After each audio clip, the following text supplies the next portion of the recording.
Okay, so my presentation might be a little bit shorter than 5 minutes because we're very early into this project, but I'll just give an introduction anyway and what it's all about. So, yes, I'm an epidemiologist at Oxford Department of Women's and Reproductive Health, and I'm working on this project called Road Pain, and this is my research team here. So we have collaborators from University of Exeter, University of Sao Paulo, endometriosis UK, University of York. So lots of really interesting, intelligent people in this project, and I'm really privileged to be working with them.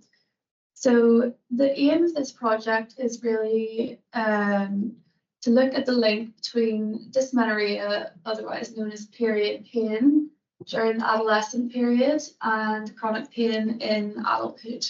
So this is a quantitative study. And I'll talk a bit about the methods.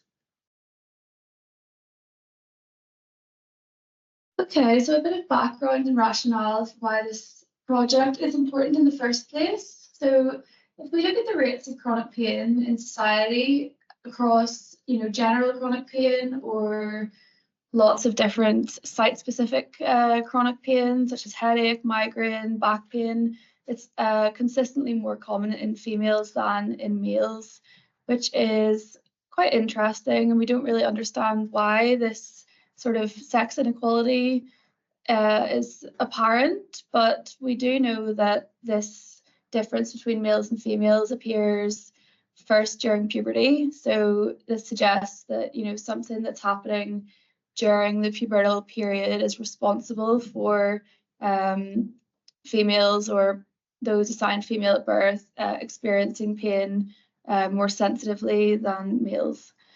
And of course, something really important that happens during puberty is the onset of menstruation.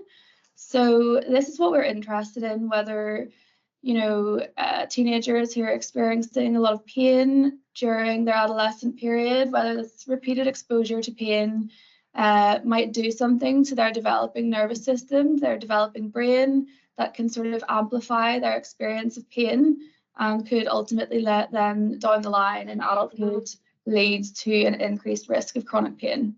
So that is the theory that we're going with here, the hypothesis. And the methods that we're using to answer this question are, so this is a quantitative study using a prospective design, and we're using an existing cohort study called the Avon Longitudinal Study of Parents and Their Children, or ALSPAC for short. So what ALSPAC is a birth cohort that recruited about 14,000 women in the early 90s in the sort of Bristol area, and has followed these women and their children for the past 30 years and has collected a humongous amount of data on, psychological factors, development, health, genetics, anything you can think of that's important for the study of health and development. This cohort study will most likely capture. So we have some data on pubertal development, we have data on dysmenorrhea or period pain, and we have data on chronic pain at 26 years of age. So those are the sort of key exposures and outcome that we're interested in here.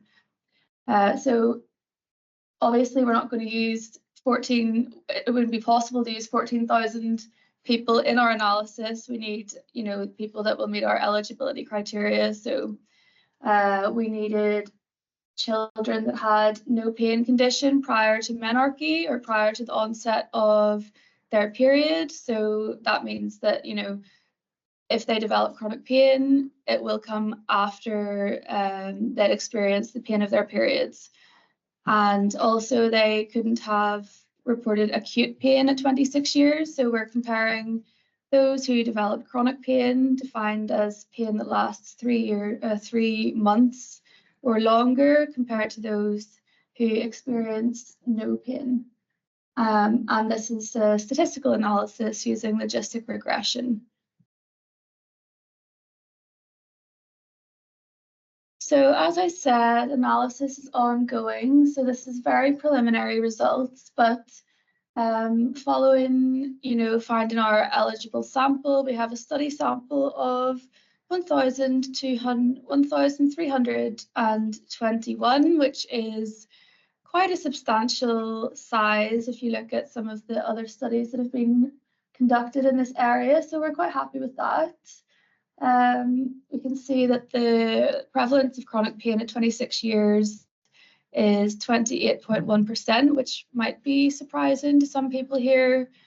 For a young adult, that's quite a high proportion of the population.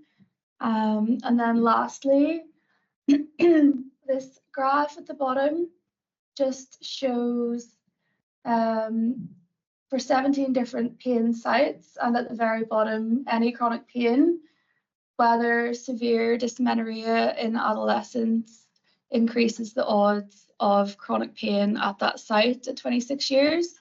And you can see that, if all of the black boxes are on the right-hand side of the dotted line, that shows that consistently there is this trend of severe dysmenorrhea as a teenager, increasing the odds of chronic pain at 26 years. And that's statistically significant for any chronic pain, and the top 10 sites as well. So this is like the back, abdominal pain, headache, and so on. So I think the take home from this is that, this early data is showing that if a teenager experiences period pain, they are at an increased risk of chronic pain in their adult life. But we need to do further analyses to see if, that could be explained by psychological factors, childhood trauma, and so on. But I think the take-home message here really is that period pain is not something that should just be dealt with, considered normal. It might have, lifelong impact. So yeah, I think that's an important thing to end on. Okay, not shorter than 5 minutes.